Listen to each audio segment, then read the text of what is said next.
Fix Valorant VGK.SYS blue screen error. This tutorial will guide you through the process of fixing the Valorant VGK.SYS blue screen error. This issue can disrupt your gaming experience, and resolving it will help you get back to playing without interruptions. Follow the steps outlined below to effectively troubleshoot and fix the error. Keeping your graphics drivers up to date can resolve compatibility issues that cause the VGK.SYS error. Visit the official website of your graphics card manufacturer, locate the driver download section, download the latest driver for your specific graphics card model, install the driver by following the on-screen instructions, restart your computer to apply the changes. Corrupted game files can lead to errors. Repairing the game may restore the necessary files. Open the Riot Games client. Navigate to the Valorant section. Click on the settings icon. Select the repair option.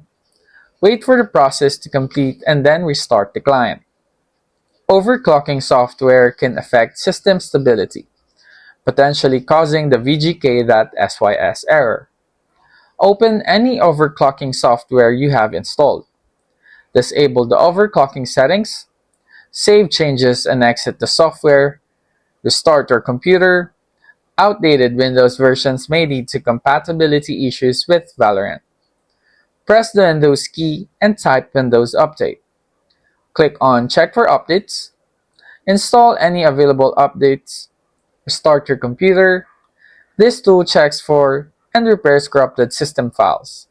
Type CMD in the Windows search bar. Right-click on the command prompt and select Run as Administrator. In the command prompt, type the following command: sfc/scannow. Press enter and wait for the scan to complete. Restart your computer. If the previous steps did not resolve the issue, a fresh installation may be necessary by reinstalling the game. By following these steps, you should be able to resolve the Valorant VGK.SYS blue screen error effectively. Remember to keep your drivers and Windows updated regularly to avoid future issues. If the problem persists, consider reaching out to Riot Games support for further assistance. Happy gaming!